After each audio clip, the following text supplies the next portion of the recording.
So 6 times a month, we have the opportunity to use this resource, okay? So I hope you enjoyed tonight. I think it's going to be fabulous. So without further ado, this is Wells Thompson, and he's going to take it from here. Thanks, Wells. What's up, everybody? Hope you're doing well. I saw Corey earlier, and I was like, it's so good to touch you. And she was like, you shouldn't say that. It's not like good use soccer speak. And so I apologize. She's right, I shouldn't, but I'm just so excited to be in person with you guys. I'm totally zoomed out, just like everybody else is. Thank you, Neil, for the awesome introduction. Again, my name is Wells Thompson. I'm going to tell you a little bit of my story, then I'm going to get to these guys. But these guys are often on the Zooms, so that's something that you can totally communicate to your players, is that a lot of times these guys are the ones that are actually leading the sessions. Okay? I'm just going to facilitate a little bit, but I'll tell you my story real quick. I hated you guys growing up. I played for the Twins, so we were like a little club, right? And we played against you guys, the big dogs, and Raleigh and Castle. We just hated you guys. But it's so good to be in partnership with you now.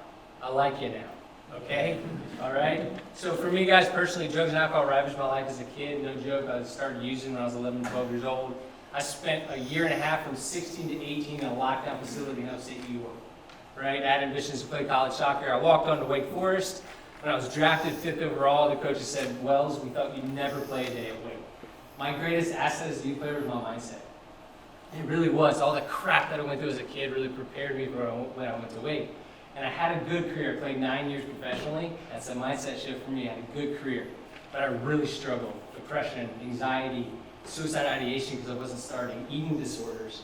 And so this, for me, guys, Soccer Zanes, is turning my pain into purpose and giving and using my story, my life in the game. Really, the game's just a tool, right, to help kids. I wrote some notes because I've had a lot of soccer balls and done a lot of drugs in my life, so sometimes it's like scrambled eggs up there, you know. Real quick, I got a laugh. Yes. Woo! Who? This is not about becoming a pro athlete. I know these guys are pros, and I used to be one, but it's not about becoming a pro athlete, okay? Chase your dreams. We want kids to do that. We want everybody to do that, but we all see the stats, right? 5% of youth athletes play college soccer, right? So what are we doing with the 95%? The second thing is huge shout out to your club for actually investing in this. It's massive, guys. Dr. Brad made sure that I said this. The Surgeon General in 2021 declared it a state of emergency for the mental health of children and adolescents in the United States of America. So that's a pretty big deal. And you guys are doing something to help that, right? To give back and to use the game, really, to change the world for good. Okay, so kudos to you guys. Everyone's struggling, and so tonight, really, guys, it's really just about you, about coaching's freaking hard. Really, you got parents up your rear, you got other coaches up your rear, right? I don't know how you do what you do, but we need you. Right? And sport doesn't teach life lessons, coaches teach that. Right? So really the more that you can buy into this and pass it on to your kids, the more that they'll buy into it. Okay? Any questions? No? We are going to ask questions at the end. You're going to ask questions of these guys if you want, so prepare. So I got a couple pre-planned questions I'm going to ask them. They're going to run through and then we'll save time with that. All right? All right. Okay, guys. Real quick, we'll start with Brianna Pinto, by the way, if you guys don't know who these people are. Brianna Pinto, George Marks, and Brant Ronico. They're the rock stars. So, Brianna, how did you get into mental fitness or mental training? Yeah, so for me, I grew up in a family of 3 kids. I have an older brother and a younger brother, and as the only girl, it was really important to me to hold my own. I held myself to a really high standard from a young age. So with that being said, I lost a lot competing against my brothers, and it made me like a really emotional person. So like I took that into soccer, and whenever I'd lose, I'd cry because I wanted to win so bad. And I think for me, my parents were really instrumental in my journey, and they really emphasized the fact that in order to be at an elite level of sport or just a successful person in general, you have to accept that failure is an inevitable part of anybody's journey. Everybody's going to go through it at some point or another. And it's ultimately how you respond to that failure is what's going to make you grow. So my parents took that emotion and they turned it into purpose, like Will said, and they said, look, it's okay to want to win, but we've got to figure out how to turn those tears into motivation to come back another day and try harder and pick yourself back up. So my parents were the ones that made that a big point for me, and it's what took me to higher levels in my game, and I'm really grateful for it because parents and coaches are the people that ultimately influence all these players' lives. I can name every single one of my coaches that I've had in my time as a soccer player, and my dad was a big figure in that. But what I'd say to you all is that you have an opportunity to change a kid's life, and if you speak belief into them and you encourage them to fail forward, it goes an incredibly long way. So I'm always a big proponent of speaking what you want to happen into existence, because if your kid believes it and you believe in them, they will go to greater heights. Hey everybody, George Marks. I play at Charlotte with Brant here. Just finished my rookie season, learned a lot of lessons, and I consider myself, a massive advocate of mental health and mental performance. And you hear me distinguish those two things, mental health and mental performance, because I think they're connected, but I think that they're kind of the two different segments within the game. So for me, I've always been fascinated with the idea of mental performance. And that kind of came from a younger age. I think growing up, I'm a goalkeeper, so oftentimes you see young goalkeepers, they give up goals, they throw tantrums a little bit. So I was a kid just like that, just diving around, and when it didn't go well for me, things usually fell apart. So some sessions were great, some sessions weren't great. And coaches always told me, important figures in my life, you've got to straighten your head out a little bit, and that's going to be the margin that takes you to the next level. And probably like a lot of the kids that you guys coach, I didn't necessarily believe that. So as I got older, matured a little bit, got into high school, got to Clemson, where I was lucky to be for 4 years, I kind of understood that it really was a true margin. So if I define myself the way that I do as a competitor and someone who's looking to maximize every opportunity and every margin, neglecting the mental game was just something that I could not afford to do. So at some point, the way that I kind of got into it was on my journey of, I like to say maximize is a big word for me, but as I try to pick up all these 1% and pick up every opportunity that maybe others leave behind, mental game is now a place that I like to consider my strong fortitude for me, and somewhere that I can hang my hat on that isn't necessarily physical or an attribute that is innate to goalkeepers, but it's one that I consider very important. Hey everyone, I'm Brant. Growing up, I was a big crybaby when I lost. I absolutely hated losing, and I was super competitive. Everything I did, I always wanted to win. I always wanted to make sure that the opponent knew I won. And I don't think I really got into. I'm obviously like a big proponent for mental health and mental strength. My wife is a mental health counselor. So we're pretty big on the whole mental part of the game. I genuinely believe our minds and our brains are our biggest assets out there. I mean, without our brain, our body is useless. So I think, if we can strengthen our brain, then we can strengthen anything. I didn't really get into mental strength or mental health until, maybe 14 or 15, but I didn't really know what it was. I just remember, either listening to music or watching motivational videos of Inky Johnson or Eric Thomas. I guess it was Eric Thomas then. Inky Johnson just kind of came up. And then getting chills and I can power through this. Whatever adversity comes my way, we'll get over it. We'll push through. We don't have to be a baby about it. And that was kind of my first taste of me getting into, mental strength and mental performance. But not really knowing what it was until I went to college at UNC Charlotte. I played 4 years there, and I remember my freshman year when I arrived, we had a sports psychologist, and I never had any experience with a sports psychologist before. And he was talking about all this stuff like visualizing and positive self-talk, and I was like, what is this BS? I'm gonna sit here and close my eyes and think about the game. That's just stupid. Just give me a ball so I can go out there and score goals. That's all I wanted to do. But, they kept, I guess kind of drilling it. Drilling's a bad word, but, they kept introducing the idea, and they're like, it can make you 5 to 10% better. And then once they kind of put it that way, I was like, oh, well, if it's going to make me better, then I guess I'll give it a shot. Because I really, anything I can use to get better, that's what I want to do. I want to get better. And then as I kind of, moved away from being like, screw this, like this is stupid, to embracing it fully on, and I was like, oh wow, this is like a very powerful tool that I can use to help my game. And I feel like, one of the biggest regrets I have is not knowing about this earlier. If I was 14 or 15 and actually knew what I could do to help my performance on the field, I feel like I might be, twice the player I am today. But that's kind of how I really got into mental health and mental performance, and how it's kind of, helped and developed my game. Cool, thanks guys. Since the inception of Soccer Resilience, like 2.5 years ago, we've asked thousands of people what percentage of sport and life stems from the mind, right? And 99.5% of people say 70% or higher. And usually our follow-up question is, well, what are you doing to address it? Because certainly if you believe it's 70% of sport and life, you're doing something for it, right? And I think that's where we really try to put an emphasis on, is how do you do this, right? So obviously these guys believe in mental fitness and mental training. Now let's get into the specifics, guys. First of all, what changed in your game, in your life, when you started to implement some of the things you implement, and what specifically did you start to implement? What were those skills? Whoever wants to go first can go first. George, go ahead. Yeah, I can speak to it. I think the biggest change for me was just it was taking an active role in my development mentally, because as much as everyone, it's kind of a buzzword like sports psychology, and we talk about it.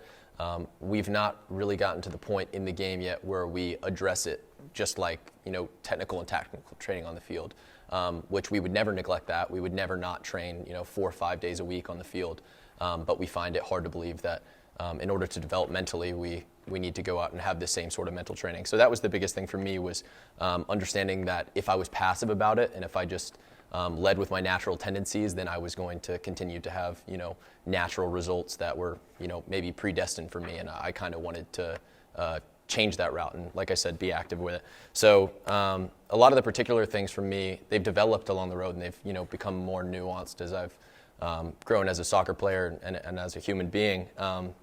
But a lot of it for me always stemmed from some sort of self-awareness. So just finding ways, how can I be as present as possible and be aware of how I'm feeling. So I think growing up, I kind of referenced it earlier, as a goalkeeper, giving up goals and my emotions kind of just governed my reaction from then on. And as I grew up, I wasn't okay with that I was going to be controlled by something that was totally out of my control, it seemed like. So I give up a goal, I'm mad, my performance goes down, that's the end of the story.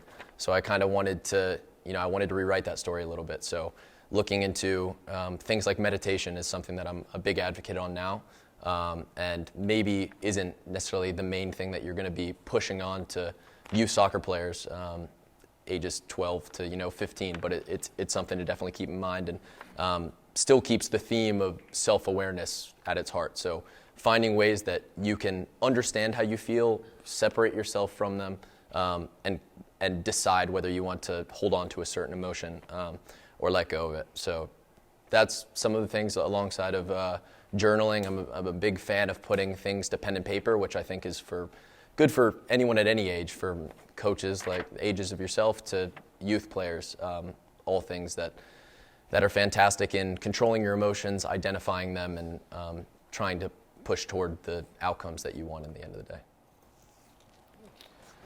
Thank you.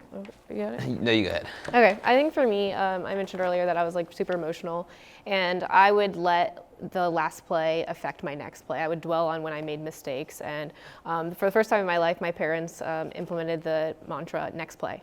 So they would sit in the corner of the field, and I could see them and I could hear them on the field still to this day. And when they knew I'm getting emotional and like really upset about whatever was happening on the field, they would scream at me, next play. And it was a reminder that mistakes are going to come, and how do we bounce back from it so that you can be sharp and you can focus on your first touch, your next opportunity in front of goal, a penalty kick, for example. And my dad would always talk about players at the highest level. Messi, for example, he's taken 1 million PKs, and you're bound to miss one, but it's ultimately how you respond to that. So growing up, we built on the concept of mantras and how positive self-talk goes a long way. And I started with affirmations and telling yourself you can do hard things. So I grew up in the youth national team system, and I played with them for the last 10 years, and things like a fitness test. I would always remind myself, I can do hard things. I've done this a million times, but if you just give yourself that reminder that you will get through it and that you will come out on the other side stronger, like you can build up energy that's gonna fuel you for a career. And ultimately for me, the other thing that has been really beneficial is the practice of reflection. I think for any high-level individual that's looking to achieve, we always think about what's next. Okay, we want a tournament, what's next? And I think it's really beneficial to think about how much you've achieved, because this sport is a really beautiful thing. We get to share a lot of beautiful moments with not only teammates or coaches, people that impact our lives. And I think when we take a moment to reflect on all that this sport has brought us, it goes an incredibly long way, and it allows us to appreciate the little moments, because I remember being in seats just like these as a youth player, and it goes by in a snap of a finger. And if you can take the time to connect with the teammates around you or to connect with the players that you're coaching, you'll grow so much more. And then also journaling, I think that's also beneficial, because you can have a written log of everything you've achieved and how you overcame adversity.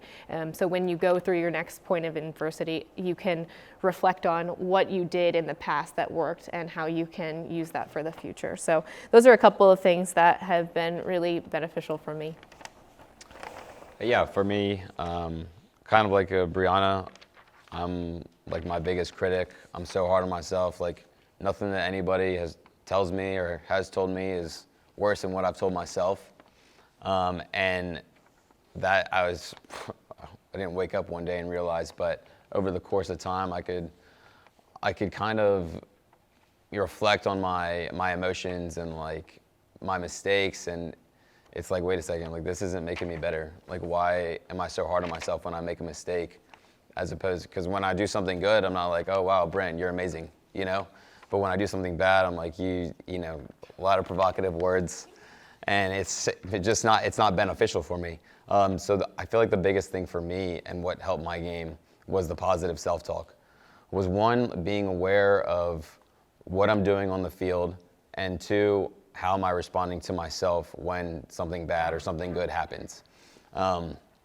So I kind of came up with like 3 phrases that can always keep me, you know, right here, right now, without getting down on myself after making a mistake. Because, you know, like these two have said, everybody make mistakes. You know, nobody's perfect. So the first one is, you know, I believe in me. I feel like that's the biggest thing for anybody, especially, you know, for a 10 to 15-year-old kid. Like it's easy for them to, or it's not easy for them to believe in themselves, but it's easy for them to practice believing in themselves. There's going to be a lot of ups and downs in the game, and that's just how it is. Not only the game, life as well. 2 is I can do it. I kind of use that to just boost my self-esteem, and if I'm either nervous or worrying about something that, you know, maybe I haven't done before, I just kind of tell myself, you know what, like other people have done this, why can't you do it? And the last one is I'm responsible. Because after all, we all are responsible for where we're at in our lives, whether we realize that or not. Because at the end of the day, it is our life. And then kind of just maybe a little anecdote for all of this. When I came to Charlotte FC, I wasn't brought in by the coach. I was brought in by the technical staff, and then the coach was hired after I was there. And all of you are coaches, you know, you get a player that you didn't necessarily bring in, or maybe you didn't necessarily like some of the attributes. They're not going to be your favorite player. So I obviously wasn't the most favorite player for Miguel when I arrived, our former coach, and I kind of just said, you know what, like maybe instead of folding or like assuming that he hates me, maybe I can just take it one day at a time and just prove to him, you know, I can be your guy, you know.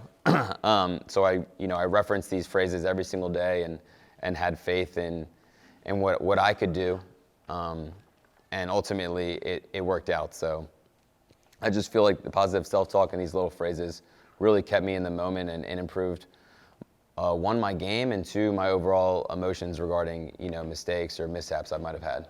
Can you talk a little bit about how your change in mindset kind of affected your life off the field?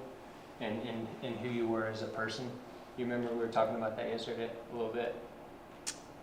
How you just felt more confident, more joy in life because of having this kind of... Oh, yeah. I mean, obviously, when you're down on yourself on the field and at practice and you're making mistakes and you're kind of just tearing yourself down, you come home and it's like you think about practice, you think about training, you think about the game, you think about your mistakes like the rest of the day.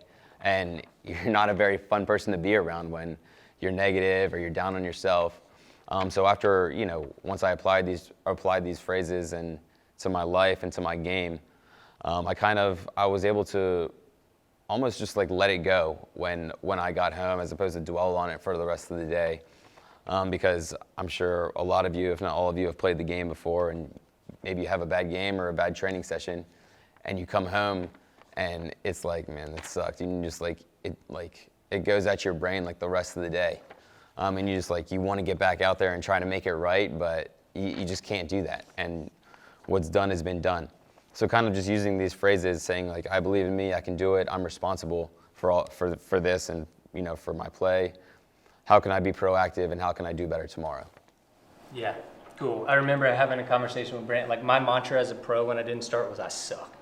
Literally, like, I don't start, I suck. Because I measured my success as a pro on how many games I started and played, right? Which is not a great goal because it's a little bit outside of my control, right? I remember calling Brant one day. I was like, Brant, what happens if a coach comes in this on Thursday, right? You got a game on Saturday. And coach goes, Brant, you're not starting this weekend. Brant goes, man, it suck. And that's good, right? It's okay to honor those emotions. This freaking sucks. But then he goes, I might go home and talk to my wife for a couple minutes about it. And then I move on. And I go, oh my gosh, that is amazing. That is absolutely amazing. Because here's what I did, right? I went home and I talked to my wife for an hour about it. Coach sucks. Can you believe this? I called my mom. I talked to her for 30 minutes. Then I called my dad and I talked to him for 30 minutes. I lived in it, freaking lived in it, right? So just hearing him say he tried to bounce back. He tried to move on from that. Right, he tried to, and I think I'm quoting him here. He goes, I went back to the things I could control. And those are the foundations of mental fitness. Process and present, right? Not outcomes, right? Not wins and losses, right? But process and present. Cool, thank you guys for that. Why do you think more people don't believe in this stuff? I'd definitely say it's because the results aren't tangible. It's not like you're going out and shooting 100 shots and you can see yourself getting better. It's something that takes time and patience and commitment toward. And ultimately, with soccer resilience or building mental fitness, you have to be committed to the process because results don't come overnight. And it's ultimately like training a muscle memory. Like, the more you invest in it, the better you'll become, and then it's going to become second nature, so that in a moment of adversity you can apply it immediately. So I think the more you all emphasize it and show that it is an integral part of your player's success and your success as well, the more people will embrace it. So I just really love soccer resilience and all that it stands for, because I think it came to me in one of the hardest times in my life. It was my first year as a professional, and I realized how important it is to be fulfilled in other areas of life before you come to the soccer field. Because ultimately, if you don't love what you're doing and be fulfilled in and happy and like grateful for life itself, you can't bring the best version of you, the one that's committed to working hard, the one that communicates effectively with the people around you, the one that empowers people to believe in each other. And I want to be a vessel of Christ whenever I go in any space. And ultimately, I have to show that I'm investing in the mental piece. And the more I do that, the more it will affect the people that I'm around. I think I kind of alluded to it earlier, but a big reason why not many people buy into it is kind of, this generational thing where, people of power have not pushed it on to the people below them, and then it continues to, the love's not spread downwards.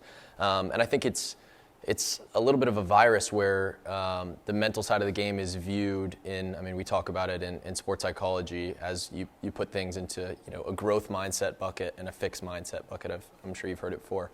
And we're fine with addressing those things as far as their on the field physically. But from a mindset, I think the innate way that we view it is just that it's a fixed mindset. So the hardware you have up here is kind of what you have. So you're either a resilient kid or you're not a resilient kid. So kind of, changing the stigma around that. Everything we're talking about today, they're all controllable things. We're talking about attitude, effort, enjoyment, all things that we believe you can control and instill in kids from a young age. And basically just trying to educate, obviously, you guys, and then we're trying to educate as many people as possible, just so that it is enforced from a young age. Because I can speak for myself personally. The mental side of the game was never a big part of my game until people I trusted and believed in told me it was. So as much as, people can sit at these meetings and you can even force the kids on the teams to go to the meetings, but until it means as much to you as you want it to mean to them, it's never going to quite hit home. So I think that's the big part of it for me is now that I have this understanding of what it's done for me in my game, how much better I've become at overcoming adversity, and every other mental tool under the sun that I feel like I've developed, I just want to stress the importance to as many people as possible because, like I said, until the people and the highest powers in the game, whether it's sporting directors, coaches, anyone who has power over players believes in it, I don't think it's fair to assume that players would ever assume that same responsibility. Yeah, I think, there's might be 3 reasons why people don't really buy into this. One, they're just not aware of it. They don't really know what it is. Kind of like me when I started out. 2, like they were saying, you can't really measure the results, whereas you could line up 10 shots and put them in, maybe have a goal for 7 to 10 to get in the back of the net, and then you can gauge your progress off of that. And this is, you can't really measure it like that. It's not as mathematical. Or 3, they're just lazy. Kids, players, people, they don't like homework, right? They come to soccer practice for an hour and a half or 2 hours, and then they're done. They go to school for 7 hours, and then the teacher says they have homework they got to do, and they're like, oh my God, homework? Are you serious? I got to work on this more to get even better at it? That's crazy. Why would I want to do that? And I just think it's so overlooked, and it's the number one most important thing that players can use, not only in soccer, right, but in life in general. It's not easy. It's not easy to go out there and, well, I guess it's easy when you're scoring a lot of goals, but what happens when you get knocked down on the field or you're going through a slump or you get knocked down in life? How easy is it then to get back up? And what if you don't have that foundation of, a strong mental record or strong, mindset, right? I just think, there's more to it than it just being there. It's people just think it's like a cloud, but you can measure these results. You can visualize and you can feel more for the games, and you can feel yourself kicking the ball in your head. And the more you practice that, the more you can feel it, and the more you can apply it to these games. The more you can be aware of your thoughts when you're on the field. And when I make a mistake, did I tear myself down or did I build myself up? I can go out there and I can be conscious of my thoughts, and I can say, okay, I remember I tore myself down 3 times last game, but I only did it once the game after that. So that's the way I got better at that. But yeah, that all goes to say, people don't like homework. And it's tough to do homework on something that you can't measure. You get a math test, you get 7 out of 10 correct. You can measure that and you can get better at that. But it's a little tougher for mental strength, and I think that's one of the reasons why people don't buy into it. I wanted to add 2 more things that they said. George talked about creating a culture. I'm telling the kids. George talked about creating a culture, and I think you all are actually leading the way in youth soccer in implementing mental fitness skills in a youth club. And I think specifically youth soccer is really unique, where you've got a lot of families where the parents want it more than the kids. And one of the interesting parts about mental health is you got to want it for yourself. You got to want to be better and want to invest in the mental fitness side of your game, because only you can do it. Only you can take the time and visualize or give yourself positive self-talk. So the more you all as coaches like implement that culture in this club, the more the kids will believe it. And just like they said, they had people they trusted that instilled the belief that mental fitness and mental health is really, really important. So I think you guys can spearhead that initiative to make it a priority for every single one of your players so that they ultimately feel that it's their responsibility to invest in that so they can come to your practices and give the best version of themselves. Cool. Yeah, I think the number one key to resilience is relationships. Like if you take account of how you feel right now, do you feel better? Like after hearing these guys, I don't know if it's because I'm such a geek and I love this stuff and I'm like, man, I wish I applied this in my life when I was a player. I do apply it now, by the way, okay? I try to practice what I preach, which is one of the hardest things to do in life. But do you feel better? Do you? Right? And so part of this is relationships, is talking about, is just starting the conversation, right? We have no idea where these kids are coming from, their home life, right? And they're coming to you guys and you have a great opportunity to change the world and to change those kids' lives because all these people up here, me too, like there's no such thing as a self-made man or woman. It's not like just Brant Bronico brought himself to being a pro athlete, right? He's the product of his family, of his coaches. Does anybody want to speak to that? Who's been a big influence in their life? And Brianna, your parents, do you want to? Yeah, I come from a sports family. It was always my dream to go to University of North Carolina, where I played for 3 years. Both my parents are student athletes there, and they emphasized the importance of not only investing in academics, but also investing in your sport. So they pushed that on the three of us, like my brothers and I. And my brothers were ultimately the ones that got me to where I am because they were there during the hard days, and we did fitness together and trained together every day, and we actually got to train together this week before they all took off for their separate ways. But they've been so special in my life because it's so good to have a core group of people who believe in you and who are going to stick with you when things aren't going well, and like just give you that belief that you need to keep going, because every soccer player fights 1,000 battles, and ultimately the ones who are resilient and have a strong core of people who are going to support them through thick and thin are going to be the ones that are going to be successful. And similarly with you come with different lives, different baggage, and life is hard sometimes. So to be a good coach and impart that grace on your players, you ultimately have to be surrounded by people who are going to make you a better coach and challenge you to be a better person so that you can pass that on to others. Yeah, I think personally for me, I mean, probably a lot like a lot of you, and like Will said, there's just so many people that pour into you that there's so many people I could speak about, but my biggest effect would definitely have to be my dad. And, you know, I mentioned not buying into sports psychology and mental training until a little bit later on, but I feel like really my dad had been preparing me for years. He just maybe didn't have like the terminology. But I think the one thing that links everything in sports psychology and everything we talked about tonight is like the hope and desire to be in the present moment and just experience life without the distractions of the past, the future, any mistakes or emotions that you don't necessarily want. And I think my dad always did such a good job of instilling that in me and kind of reminding me that if I don't live in the present and live exactly where my feet are in that moment, it's going to be really hard to live or be enriched by any particular situation, because you live a life where you're almost just drifting around and you're never actually in one place. Where your feet are, your mind's somewhere else. And I think whenever I talk to younger kids, especially youth soccer kids, that is always my first and biggest lesson, and you can talk about it for the longest amount of time, because I mean, how many times when you have, you know, a 12-year-old soccer player having a conversation and eyes are just like darting all over the place, you can't even get them to like dial into what you're saying.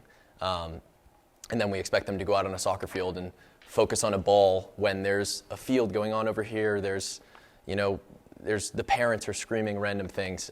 So I think at any level, from just being a human being to a youth soccer player to us being professional soccer players, the power of the present moment. And that was, like I said, instilled by my dad. So just whether it was being at work, he was incredibly passionate, trying to maximize in his profession, being completely there when he was there, and then when he was at home, being able to kind of lock that away until the next day, and being a complete family man and pouring himself entirely. And I think I recognized that if I could adapt that sort of strategy, that I'd be able to, I keep using the word maximize, but just maximize and gain value in the fields that I wanted to gain value in. So for me, right now, it's being a goalkeeper and being the best goalkeeper and man I can be. So every single day, being exactly where my feet are and trying to gain every experience and every inch that I can. So I attribute it all to my dad. Yeah, like all of us, we've had so many influential and important people in our lives, and still currently do. But for me, there was a pivotal moment in my soccer career, our youth soccer career. I think I was 12 or 13. ODP was still kind of a big thing, and we had 6 teams. There was 3 teams on the east, and there was 3 teams on the west. And I was on one of the A teams in Greensboro, so I was like, oh, I'm a shoo-in, like I'll make the team. 6 teams, I tried out, made the first cut. I mean, there's like 500 kids out there. You make the first cut, and like, okay, I hope I make the first cut. And then the second cut, you make the second cut, and then the third one, you go to Virginia with whatever team you made. And after my dad drove me to Fayetteville, and for tryouts, and I didn't make the second cut. I got cut. I did 6 teams. I was on an A team, and I didn't make the team. And I was like, oh my God, like, do I suck? Like, I might be a terrible player. And I just remember like going home and like wanting to cry the whole way home. And it was kind of a bad spell for me because I hadn't developed as quickly as some other players, physically and technically. And I go back to my club team, and Darren Powell was my coach at the time. I'm sure some of you know him. And again, like I was just getting like bodied on the field, and I felt like I was kind of behind the game. And I just literally like burst out into tears after practice. And Darren just sat me down, and he said, "What's wrong?" And I was like, I suck, Darren. Like, this sucks. Like, I didn't make the team, and now I'm out here, and I feel like I'm not enough out here. Like, and obviously, like, I was crying when I do this, or when he's telling me this. And he's like, "Brent, it's okay. Like, you're 12 or 13. Like, you're gonna grow into your body. You're a good player." Like, he just kind of reaffirmed me as saying, like, this isn't the end all be all. He's like, just take everything one day at a time and just try to be your best and get better every day. And I kind of really took that to heart, and I was like, okay, Darren might be right. Like, I can't just wallow and tell myself I suck all day and cry. Like, that's just not gonna help. And he kind of reaffirmed me and would check on me like every now and then after trainings and would say, oh, you did well, or maybe next time you can do this better. And that really helped me with my career and with my mindset on how I approached future adversity and challenges I would face. So in terms of soccer, I think Darren was a pivotal guy in my life. So you don't suck. All right. Maybe.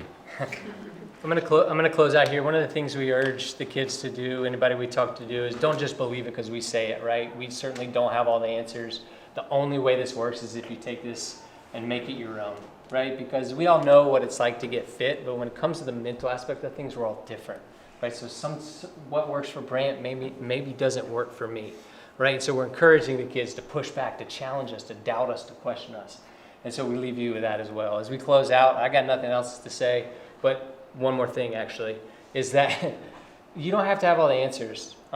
We've put together an amazing resource in Soccer Saints FC that these guys speak into, and you can point your players to that. There's a lot of really cool videos and things that the kids can work through, that parents can work through with their kids within Soccer Saints FC, so you can point them there.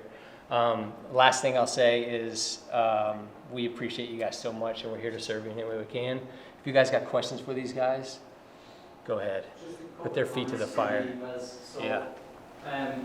Fantastic, right? And we really appreciate you coming in and making yourself so vulnerable and being so honest and forthright in everything you've experienced. I think when we think about providing the people in the room with the techniques to get performance from a mindset viewpoint, I think we've got to consider the concept of empathy, and that to put yourself in someone else's shoes is a skill. And I think that's one thing that we can take away from this spring, guys, that when it comes into the tryout period and the evaluation period, is, we spoke about it earlier, is how would we feel if we were under the microscope, and how would we feel if we were the ones that our name was on the block? self-esteem, and how that can affect the mindset of a young person. And I think also to always keep in mind that so many of the players we have identify themselves as soccer players.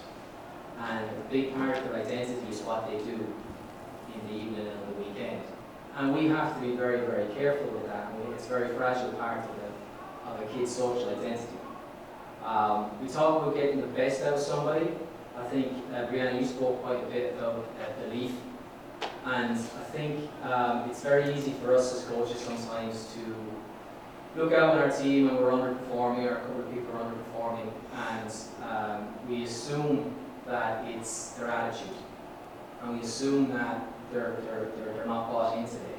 There could be any number of reasons affecting performance on a day that we can't see, but we can affect. And I think when we speak about the concept of empathy, I think Wells just touched on this understanding that people are different. And even the three that are at the top of the room, guys, you guys are human beings. You might play in front of thousands and thousands of people, but you still have the same doubt. You still have to be motivated every day and every Saturday and Sunday whenever you play. And that's what we're handling, guys. We're handling human beings, mindsets that are fragile and developing at different stages of their adolescence. And I think this kind of service that you guys are providing us, Wells, is invaluable. All for our staff to keep in mind that we are handling and juggling fragile mindsets and how important it is for performance. So very, very well done. Will you speak for me next time? Because that was beautiful. Seriously, I couldn't have said that. I tried. Yeah, send you the invoice. You guys got any questions for them? Yeah, I got one. So Brent, you kind of answered this with your youth coach. So as a goalkeeper coach, during the week I'm teaching technical and tactical, but I feel like on the weekends, and Robin probably will contest this as well, pre-game and then obviously at halftime and post-game, as a goalkeeper, a very emotional state, whether you're losing or you concede a goal, whatever. What are, in your experiences from the youth in your college and then professionals for all three of you, what are some things that you remember that your coaches told you just to kind of bring your emotional levels from like a very high state back to ground level that kind of still sticks with you today? I think, well, I don't even know if this is for soccer, but more just my wife talking to me, because sometimes I'll like zone out or I'll be thinking about something else, and she's just like, "Where are you right now?" Obviously not speaking physically because I'm standing right in front of her, but I might not be like listening fully. She's always like, "Where are you right now? Where's your brain right now?" And I feel like that's like that always brings me back to where I need to be, which is the present moment, like George and Brianna spoke on, and that always helps me a lot when I'm thinking about whatever, or if my emotions are too high or too low, thinking about the future or the past, kind of just being where your feet are.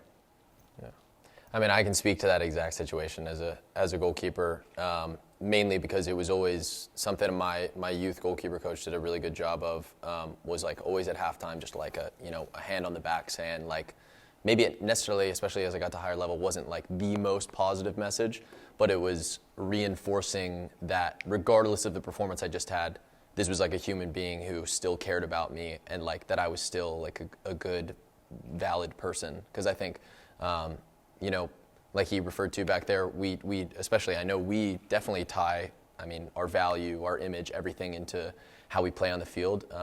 But I think we don't always realize how much that happens for kids as well. Because I know for me, if I had a bad day at training, at least it's just like Brant said, for that day I felt like I was a bad human being. I felt like I wasn't worth anything.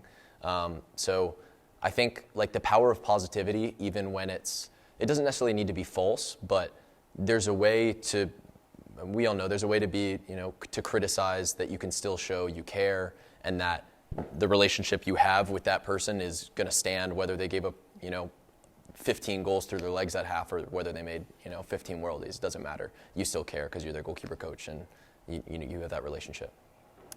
Yeah, I think for me, like some of the things that stuck with me as a field player is that it just takes one moment of courage, one moment of self-belief, one moment of togetherness as a team. And then also I like at halftime, leaving it all on the field. Just that reminder, like it's a blessing to get to play this game every single day, like when you're healthy. And I think we take that for granted a lot, because I'm sure you guys have kids on your team who are injured right now and would love to be playing. So it's just a reminder, like, hey, like, don't come off this field with regret. Leave everything you've got. And if it's, 50% of your best on your absolutely best day, leave that. Like, give everything you have so that at the end of the day, when you step off the field, you can leave knowing that you gave it your all. And that's all you can ask from your players as a coach. And I think you can commend them at the end of the day, like whether you win or you lose.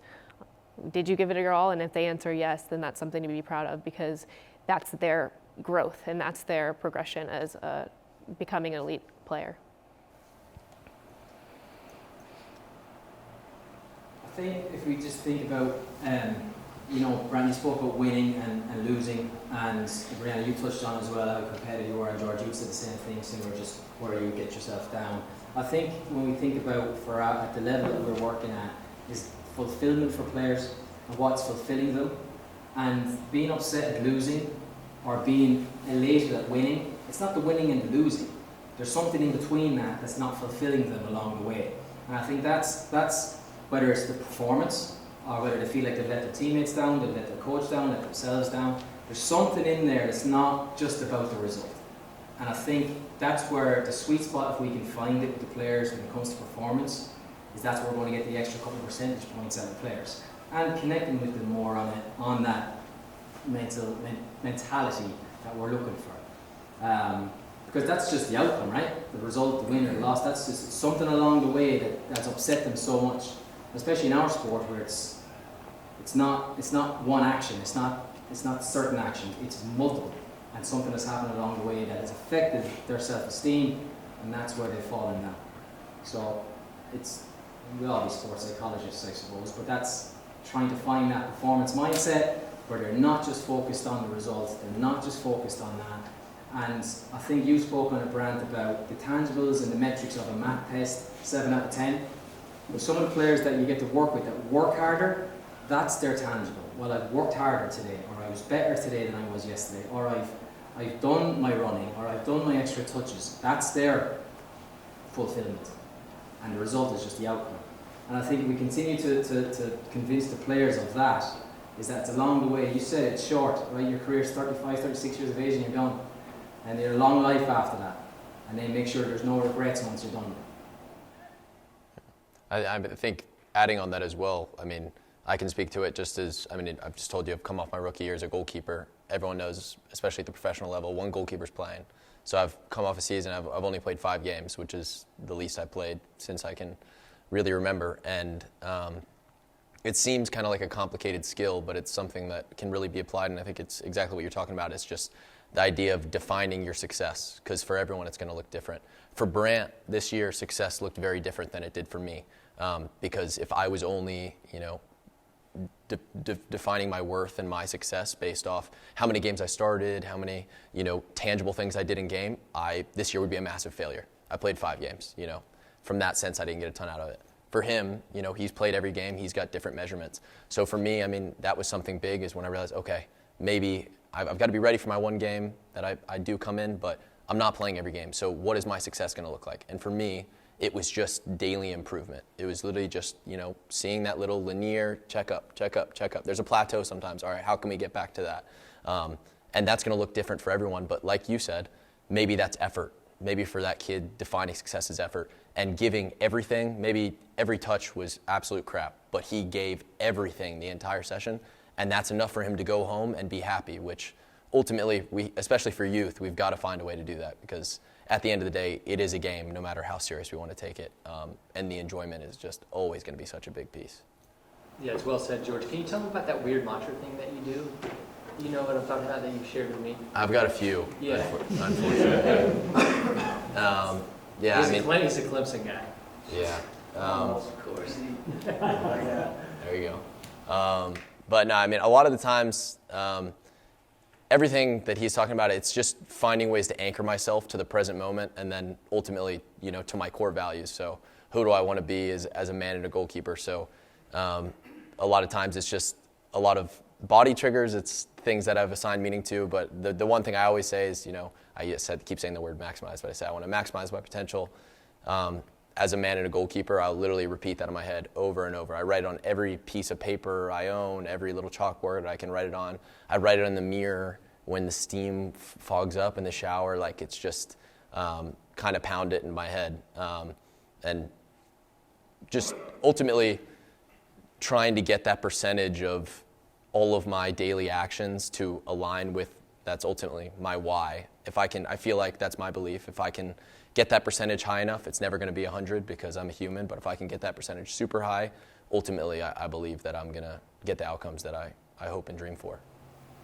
I have a question. So the time you got told you were in goal for the first time ever as a professional athlete, like, how did you prepare? Like, what went through your head at that moment to prepare yourself for that game? Yeah. I think the tendency would be to say that I'm going to do something extraordinary, or I'm going to, be something that's outside of myself. But, ultimately it's another saying of mine. It's like I said, I've got plenty of sayings, but ultimately just reminding myself that I'm enough, Like Charlotte FC drafted me. They wanted me. They didn't want superhuman me. They wanted all of this, cumulative years of building up to what I've been. I think I've put a lot of work in. I think I pride myself in my work ethic, but I just am who I am, and playing, in a big game, which my first professional game was in the Open Cup, but eventually I played in an MLS game, and just reminding myself that, it just had to be another day. And I pride myself on my process as being incredibly elite. I don't think many people do it better than I do. So I did it on a Tuesday this way when I was preparing for training. Why would I change it on a Saturday? And I believe that I've set such a high standard that I don't need to change anything when I go into a moment like that. What do we say? You don't got to get ready. Yeah, stay ready, baby. You don't got to get ready. You just got to stay ready. There you go. My question is about one thing that you described with your parents saying next play and moving on after you make a mistake or whatever. How do you teach yourself or help teach your players to crave being in big moments instead of feeling nervous or trying to pass the responsibility or something? Like, for me as a player, every time I was on the pitch, I was either looking for redemption or glory the entire time. And not everybody has that same type of mentality. And so how do you foment and grow trying to take the challenge in the biggest moment and maintain that self-belief that you think you're going to come through in that moment before it happens, and then grasping it with 2 minutes? I think that's a really interesting question. I think that's something I'm still working on, because I've been talented at every age, and then coming to the pro level, it's well, how do you become a difference maker? And one of the things that I've kind of thrived on is competition. One of my favorite things at Carolina was the competitive cauldron.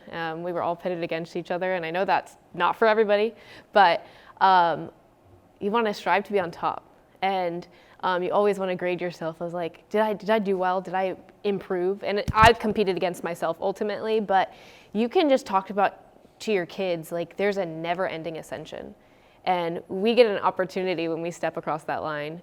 And are you going to be the best version of yourself today? Are you going to believe in yourself? Are you going to take an opportunity when it's there? Because they watch the best players in the world, and they see players like Mbappe, and he steps up in the moment. He just goes for it, because at the end of the day, mistakes are going to happen.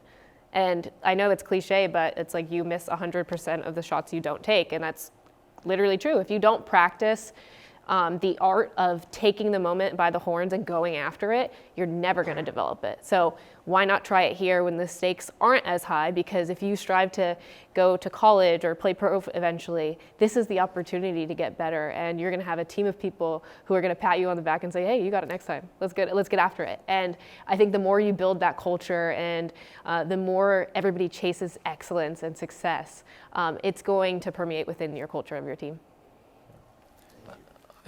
I also think, just to add on that, sorry, those are the questions, but for me, it's always a logic thing. I think you can simplify it with logic. We're talking about my first professional game. Yeah, of course, I'm a ball of nerves, I'm a goalkeeper playing a first professional game. But at the end of the day, it's almost illogical to be nervous for something like that, or fear something like that, because it's why am I here? Why am I here if I don't want to play in these games? And I think that's something you can pass on to youth kids is like, okay, well, if you don't want to play in like big games, like you obviously do, you're here, you show up to training every day, like you want this. You might not think you want it right now, but logically you always do. And then I think, I always I like thinking about the story of, I'm sure all of you guys have seen kind of the news and the documentary of the guy, Alex Honnold, who does like the free solo climbing of the big rocks. And he said, people are like, oh my God, like how do you do that? How do you climb like this massive sheer rock wall with, no ropes? Like it just looks like an impossible feat.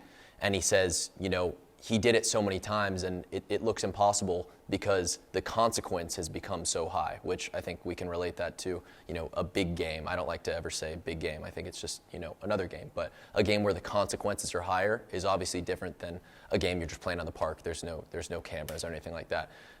So the consequence is higher, but is the risk higher? You're still playing the same game, so it's important to remind that nothing is actually changing other than this perceived consequence of what could potentially happen. And then especially once you're in youth sports, honestly, the stigma between how big that consequence really is it's usually not too high. So. Thank you. If I could interject, if that's all right. One of the things that has worked for me to kind of like develop that confidence and deframe the surroundings where the pressure becomes too much is to like try to do something very difficult with my first touch on the ball, accepting that it's likely that I'm going to lose the ball, but it doesn't matter. It's in the first minute of the game. We're likely to win back, everything like that. But if you could do something hard in the first minute of the game and it comes off, that confidence imbues you the rest of the game. And if it doesn't come off, well, I've just defamed the fear of messing up while trying something really hard in the biggest game of my life. And now I can move on and try it again. That's cool. That's cool. How much of your current environment is giving you guys mental training or dedicating to mental training? I'm pushing for it with our club. I'm Not pushing a lot. for it. But we interviewed a guy or two, and then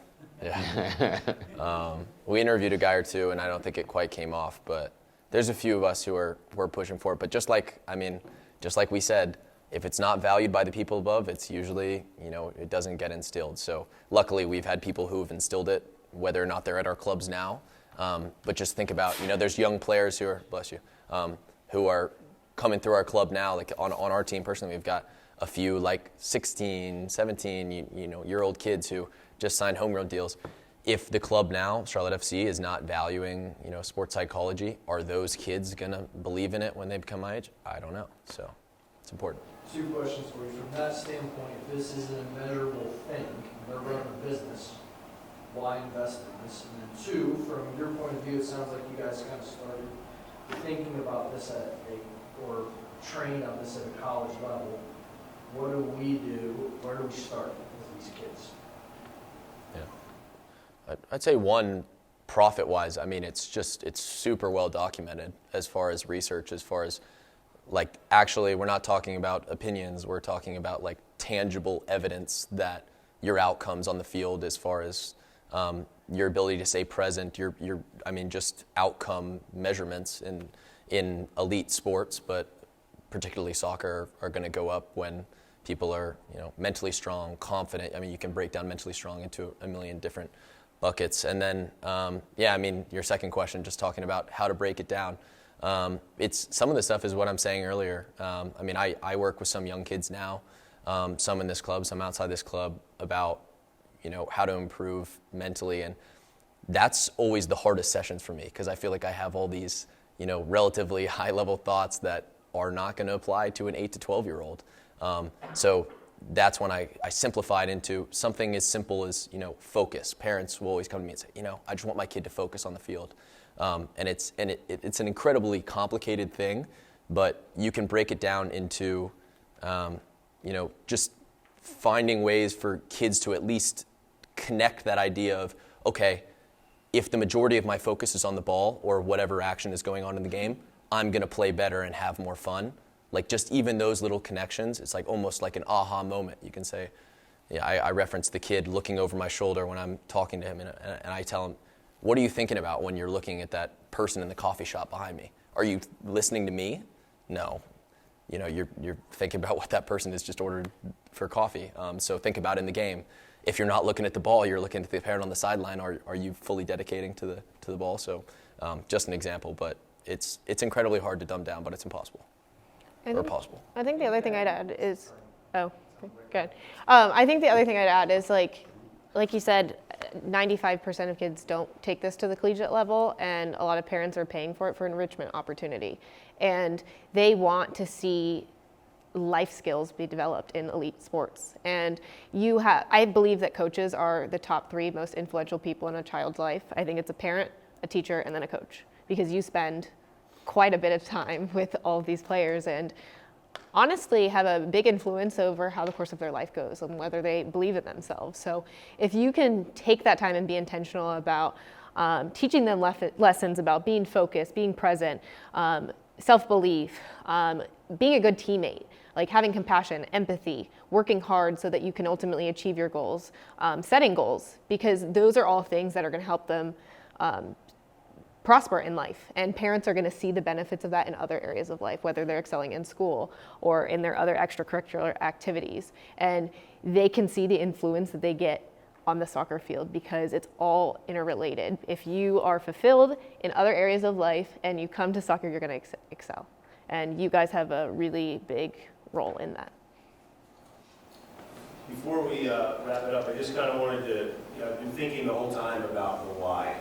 Because for me, I think it would be fantastic if every player in our club could have listened to what we just heard, right? Like, what a fabulous group of people you are and role models, right? But the why is that you guys, as George referred to, he used the word power. And when I think of power, I thought of influence. That's the first thing that came to my mind. And you guys have some influence. You have a lot of influence, as Brianna just shared with us. You have a lot of influence over our young people that are at our club. And even to the point where maybe getting them started is just pointing them in the right direction. Identifying that player that Grant just identified at 12 years old that came back to Darren Powell, crushed. And Darren Powell recognized that just a little bit of compassion or empathy got him started, right? And so for me, I think the why that we decided to add this to our coaching ed is because you have influence over our players. You're our front line to the players and the membership and the parents that could really benefit from this. And just pointing them in the right direction is awareness of the monthly meetings that Wells and Dr. Brad and these guys put on for our players and for our parents and for our coaches. And I thought to myself too, you're talking about how do you improve something? Pretty much everything in life that you improve is with repetition, right? I mean, if you want to strike a ball better, you strike more balls, right? In the correct technique, the correct team. So, we have soccer resilience as a resource because we understand that, at some level, we probably aren't educated enough to teach the families some of this information. So the resource is there for us, for you to use, to pass on to parents, to pass on to players. And I think, for me, I just want to thank you guys for coming and sharing that. And I found myself listening as a former player, as a coach, as a parent. And there's just so many angles that you've opened up to me, and I knew that would happen tonight because it's kind of new, right? we talk about mental health, there's a lot of people in this work, if you say mental health, it's like an animal, right? This bad thing. And it's really not. It really can open a lot of doors for people. So again, We have one more question back here. Oh, Mary, did you have a question? I was just going to say something, because I work with little ones, and one of the things that the pre-ECL girls, they all have a journal, and they write in the journal every week. And one of the things I have my girls do, because this is the way I broke it down, I asked them, were you a tiger or were you a turtle? Because I want to encourage them to take risks and to try and push themselves and make mistakes, right? And turtles are my favorite animal, but That's the hiding in the shell, right? Right, I don't want them to hide in the shell when they come to practice or the game, so just to encourage them to always be taking risks and try, like, not live in that, I don't want to make a mistake, I don't want to mess up, like, and actually seek out those, like you were asking, how do you get them to kind of seek out those big moments? That's one way that we've started doing stuff, is to have a journal about it, and I don't know, we haven't studied it, but it's really interesting study. So thank you again for being here. Wells, thanks for bringing these guys here for us. Thank you guys for sharing. I know that we're going to wrap it up here. If you guys want to say hi or introduce yourself or ask a quick question, feel free to do so. But again, thank you so much for being here. Dave, anything else from your end? Yeah, look, I've already said plenty, but thanks. It's been a couple of years, Wells, right? And obviously you've expanded what you've done, and this is, again, we use the word tangible, right? It's in front of our face now. There's high performers that are excelling in their field right now, and they've bought into this. And for that to be the case, then we should buy into it. And guys, it's something that we should be very appreciative of, grateful that these guys are here, and best of luck to all of you for the season coming up. We've got some fans now, so all right. Thanks, guys. Thanks.